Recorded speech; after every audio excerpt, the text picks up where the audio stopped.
수능의 흐름까지 여러분과 함께 러닝 메이트 조정식입니다. 자, 지금부터 이제 2026학년도 수능을 앞둔 2025년에 치러진 3월 모의고사에 대한 총평을 진행을 해보도록 할게요.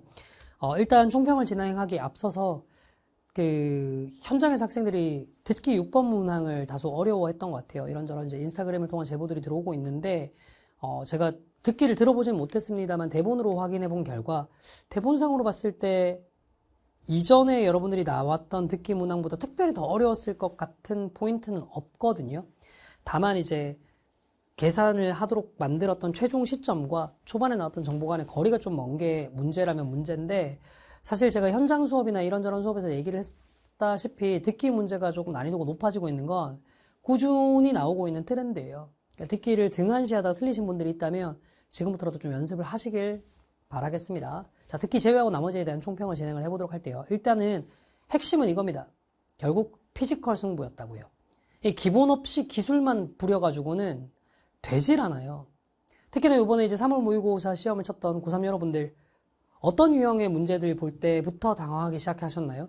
높은 확률로 주제 제목 요지부터였죠. 저한테 이제 미더바 글편 수업을 들으시는 분들은 많이 들으셨겠지만, 사실 절대평가 들어오고 난 다음부터 주제 제목 요지 문제 많이 어려워지고 있습니다. 그러니까 여러분들이 생각하는 것처럼 빈칸만으로 학생들을 때리지 않는다고요. 그런데 어떻게 그냥 대충의 요령을 통해서만 예를 들면 역접이 나오는 지문 나오면은 그거 가지고 정답을 찾을 수 있다. 이런 식으로 빈칸에 덤볐던 친구들은 문제를 푸는 게 거의 불가능할 정도로 어려웠을 겁니다. 근본적으로 읽을 수 있도록 하셔야 돼요. 그리고 이 근본적인 피지컬 승부를 위해서 가장 필요한 게 뭐죠? 남의 나라 말이잖아요. 어휘죠. 3월 어휘 어려웠잖아요. 단어 외우셔야 한다니까요. 제가 6월 평가원 모의고사가 지나고 나면 사실 이런 말씀 드리기도 조금 민망해요. 왜냐하면 시험까지 시간이 얼마 안 남았다는 느낌이 여러분들을 강하게 옥죄어 올 거 알고 있거든요. 9평 이후엔 더더욱 말할 것도 없고요. 지금은 여러분들 피지컬을 기를 수 있는 시기입니다. 저한테 지금 이제 쏟아지는 DM들을 감당을 할 수 없을 정도인데 되게 많은 DM들이 그 얘기를 하고 있어요. 선생님, 방학 동안에 미더바 시리즈를 들으면서 실전에서 내가 이걸 할 수 있을까라고 생각했는데 실제로 보니까 그거밖에 안 되는 거 알고 놀랐다라고. 지금처럼 좀 난이도가 높은 시험 나오잖아요. 할 수 있는 건 아무것도 없습니다. 피지컬로 승부 거는 수밖에 없어요. 제가 이제 현장 수업에서도 한번 드렸던 말씀이긴 한데 야구에 대한 비유를 한번 해보죠. 장기적인 페넌트 레이스에서 보면은 야구에서도 중요한 경기가 있고 안 중요한 경기도 있죠. 페넌트 레이스 내에서는. 그러다 보니까 워낙 경기 수가 많고 이런 스포츠다 보니 각 팀들도 라인업들을 좀 조절을 해가면서 장기적인 레이스에서 더위 같은 거, 장마 같은 거 왔을 때 부상도 입지 않고 더블 헤더 경기 같은 거 있으면 라인업도 조절하고 이런저런 식의 선수 기용을 바꿔갑니다. 그러다 보니 장기 레이스에서는요, 기교파 투수들 있죠. 타자와의 수싸움을 즐긴다든가 아니면은 타자의 멘탈을 흔드는 이런 형태의 이제 투구를 하는 투수들도 꽤나 괜찮은 성적을 낼 수 있습니다. 장기 레이스에서도. 장기 페넌트 레이스에서는요. 그런데 이게 포스트 시즌, 가을 야구로 가면 얘기가 완전 달라지죠. 거기에서는 진짜로 단판 승부까지는 아니지만 5판 3선승제, 7판 4선승제 힘 대 힘의 대결이 되다 보니까 떨어지면 기회가 없잖아요. 거기에서는 다른 거 없어요. 9위로 압도적으로 피지컬로 찍어 누르는 투수만 살아남습니다. 왜냐하면 상대팀도 압도적인 힘으로만 대항해 오거든요. 베스트 라인업들 가지고 오거든요. 눈에 불을 켜고 덤비거든요.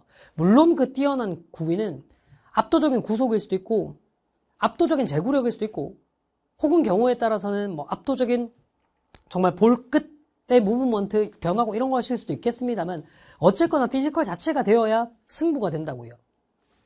조금만 시험이 어려워져도 영어라는 과목 또한 마찬가지입니다. 쉬운 시험, 그러니까 1등급이 이제 10%대까지 나오는 혹은 8%를 좀 넘게 나오는 이런 시험에서는 적당히 기술만 익혀도 덤빌만 해요. 문제가 그렇게 나오니까. 근데 시험 조금만 어려워지면요. 피지컬 없으면 기술 아무리 익혀봐야 아무 소용이 없다고요. 제가 기술을 무시하는 거 아닙니다. 근데 피지컬이 바탕이 되어야 한다고요. 그래서 저는 어떤 의미에서는 3월 모의고사가 학생들이 느끼기에 다소 이렇게 난이도가 있게 나온 것 나쁘지 않다라고 생각을 합니다. 지금이라도 본질적인 것들에 조금 더 집중할 수 있게 만들어줬으니까요.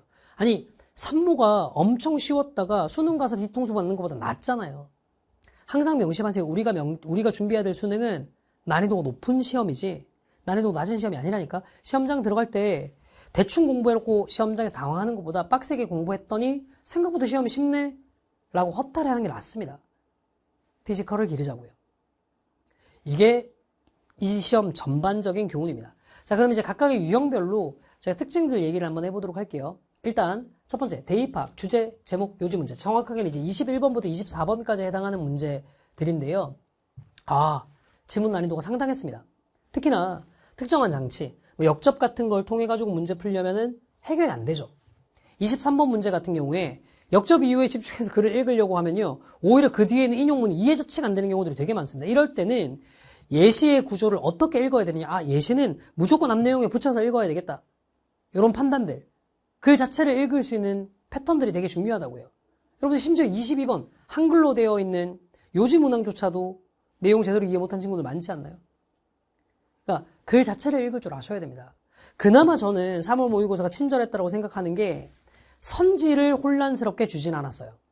사실은 작년 6월 평가원 모의고사 이제 1등급이 1.3% 정도 나왔던 시험인데 이렇게 막 말도 안 되게 난이도가 높았던 시험들 보면 킬러 문제 배제 정책이 나온 이후부터는 선지 난이도가 굉장히 많이 높아졌거든요. 근데 올해 3월 모의고사는 그렇진 않더라고요. 그거 그나마 다행인 일입니다. 이런 난이도의 지문에서 선지마저도 어려운 거 한두 개 있었으면 정말 학생들 멘탈 탈탈 털렸을 거예요. 결론, 여기서도 피지컬 싸움이라니까요. 글 자체를 이해해야 뭔가를 할 수 있으니까. 그 다음 빈칸에 대한 얘기입니다. 빈칸이 최근에 몇 년간, 정확하게는 2024학년도 9월 평가원 모의고사 이후부터는 지문 난이도는 높지 않게, 다만 선지에서 학생들을 좀 혼란스럽게 할 만하게 출제가 됐었는데, 이게 뭔지는 모르겠지만 교육청 모의고사라서 평가원과 기조가 다르다라고 얘기하기에는 좀 어폐가 있는 모의고사이긴 한데, 특이하게 지문 난이도 자체가 조금 높아졌어요. 그러니까 이걸 잘 모르겠습니다. 앞으로의 모의고사를 좀 봐야지 알 것 같긴 한데요. 저희가 이제 3월 모의고사에 주목해야 될 이유가요. 물론 고3이 되고 치러지는 첫 번째 모의고사여서이기도 합니다만, 그 이상으로 되게 중요한 게 뭐냐. 3월 모의고사는 보통 준비기간이 다른 모의고사에 비해서 길죠. 다른 교육청 모의고사에 비해서.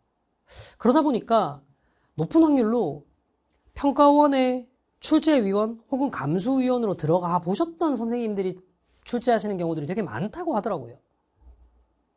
그러니까 그렇게 생각을 해보면 이 3월 교육청 모의고사를 출제하신 이 서울시 교육청에 소속되어 있던 선생님들도 높은 확률로 평가원의 출제 기조와 출제 매뉴얼을 알고 계실 텐데 이렇게 조금 추상성이 높은 지문들을 출제를 했다?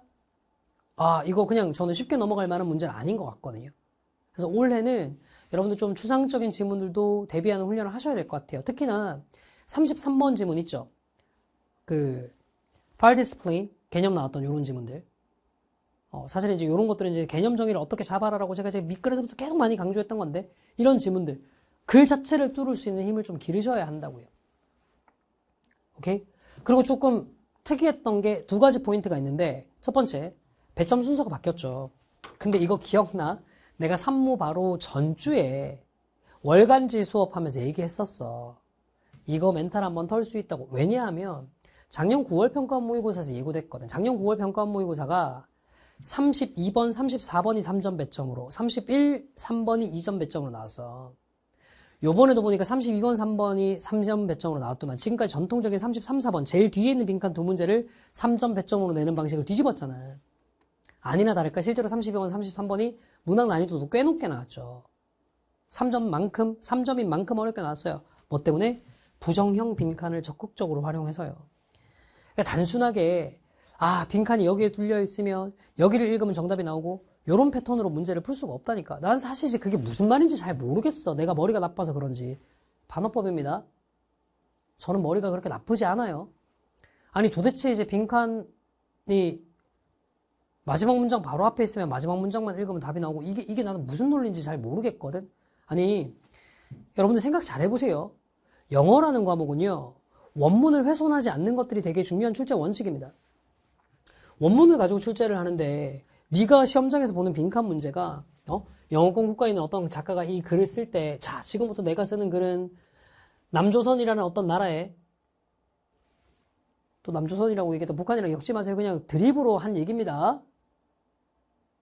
캐스트 중에 이런 얘기를 해도 될지 모르겠지만 저는 김정은이 정말 싫어요. 김일성도 싫고요. 이상하게 엮지 마세요. 어쨌든 내가 지금부터 쓰는 이 글이 남한에서 빈칸 문제로 출제될 수 있으니까 요 구간에 뚫을 거 각오하고 글을 써야지 하겠냐고. 이게 말도 안 되는 소리잖아요. 그러니까 필자는 글을 앞에서부터 쭉 쌓아왔을 거라고. 그리고 우리는 그 필자가 쌓아온 글을 보면서 내용을 이해하려고 해야 되는데, 아니 도대체 어떻게 이 문장 끝에서 두 번째 문장의 내용을 이해하려면 마지막 문장을 읽으면 이해할 수 있고, 이런 게 어디에서 나오는 발상이냐고. 난 이해가 안 가. 그런 문제풀이 방법론은 없다니까. 그래서 초반부터 계속 얘기하잖아. 그런 기술 부리시면 안 된다고. 본질적인 피지컬, 글 자체를 이해할 수 있어야 돼. 그래야 대입학부터 빈칸까지 관통해서 하나의 방법론으로 읽어내지. 자, 이제 산모로 치른 여러분들한테 내가 물어볼게. 솔직히 문항 읽을 때마다 자, 주제 문제는 이렇게 읽어야지. 빈칸 문제는 이렇게 읽어야지. 어휘 문제는 이렇게 읽어야 되겠군. 작문 독해는 이렇게 읽어야 되겠군. 문제 유형마다 다르게 읽는 방법이 가능하던가요?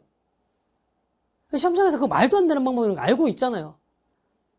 그런 거 하지 마시라니까.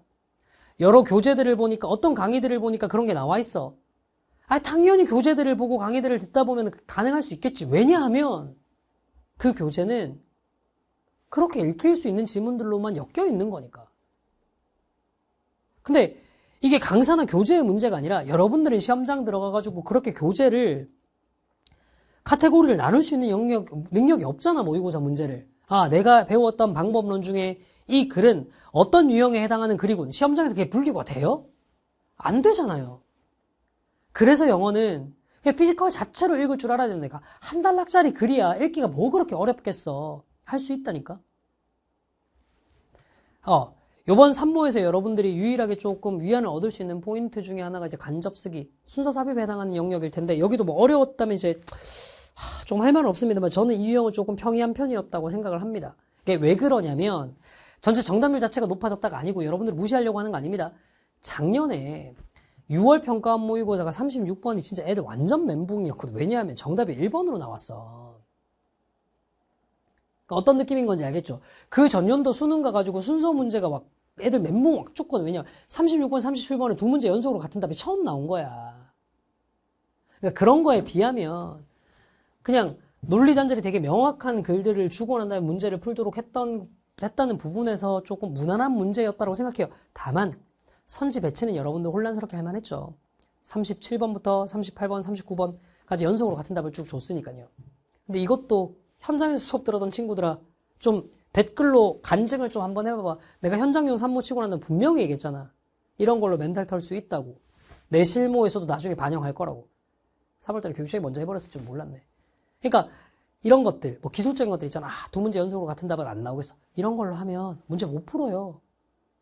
평가원도 교육청도 공식적으로 그런 얘기를 한 적 없거든. 결론은 이것도 마찬가지입니다. 영어 자체의 기능어, 즉 대명사의 사용 원리 정확하게 알고 있느냐. 영어로 내용과 내용을 연결할 때 이게 같은 범주의 문장인지 다른 범주의 문장인지 구분하고 붙일 수 있느냐. 이거 묻는 거라고요. 결국은 읽을 줄 알아야 풀립니다. 그러니까 각각 유형별로 총평을 했지만 제가 드리고 있는 말씀은 일관되어 있죠. 결국은 기술적인 것보다는 본질적인 거 읽을 줄 알아야 풀린다는 겁니다.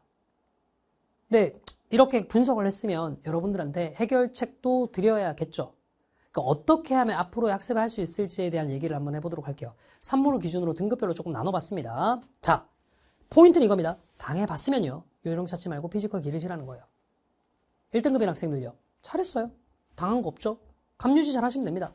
여러 실무나 월간지 컨텐츠를 활용하셔서요. 쭉 지금까지처럼 학습해 주세요.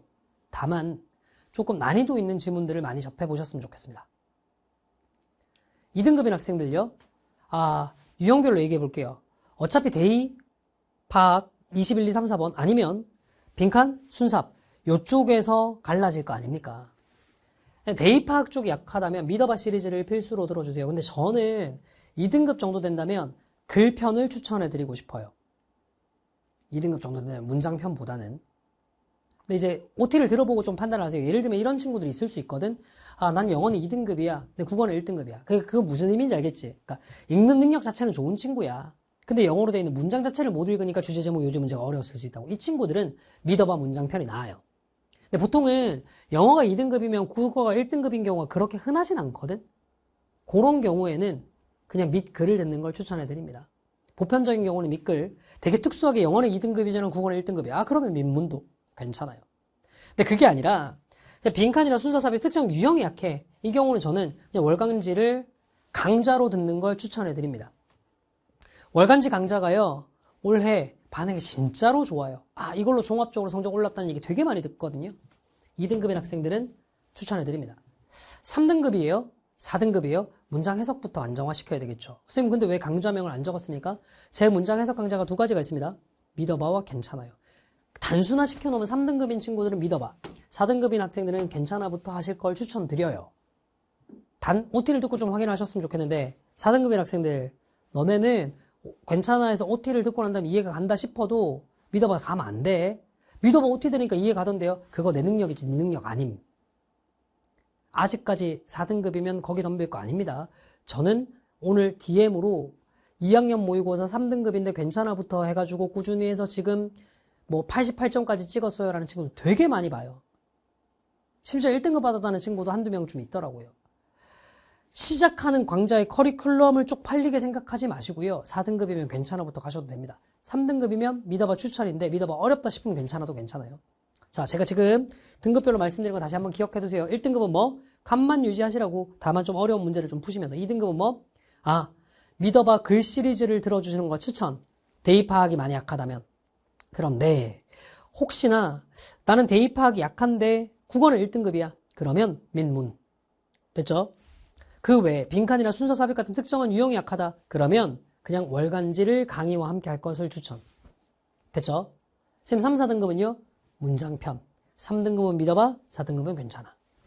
됐지? 쌤 5등급은 그 이해한대요. 단어부터 외우세요. 뭘 해요? 뭐라도 하고 싶은 마음인 거 알겠거든? 단어부터 외워. 그리고 강좌를 찾아봐. 강의에 기대지 말고. 내가 이런 얘기를 할 때마다 애들 난리치는 거 알고 있는데 야 5등급이잖아. 강의를 듣는다고 해결될 수준이 아니라니까. 너 그냥 공부를 안 한 거야. 단어부터 외워. 아시겠죠?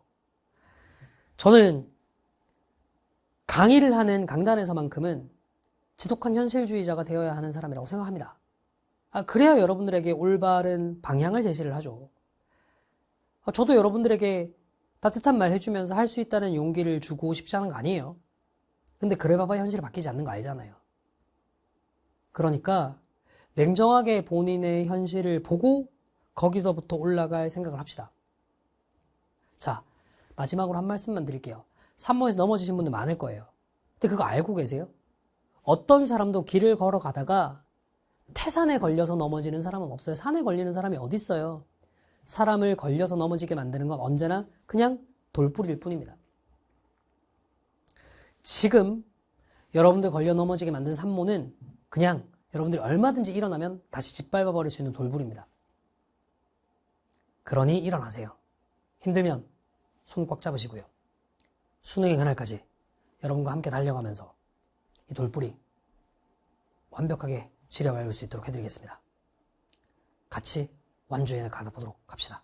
지금까지 수능의 그날까지 여러분과 함께 러닝메이트 조정식이었습니다. 감사합니다. 아, 모의고사 치느라 수고하셨다는 말씀 따로 드리지 않을게요. 우리 고생했다는 얘기는 수능 이후에 같이 나누도록 합시다.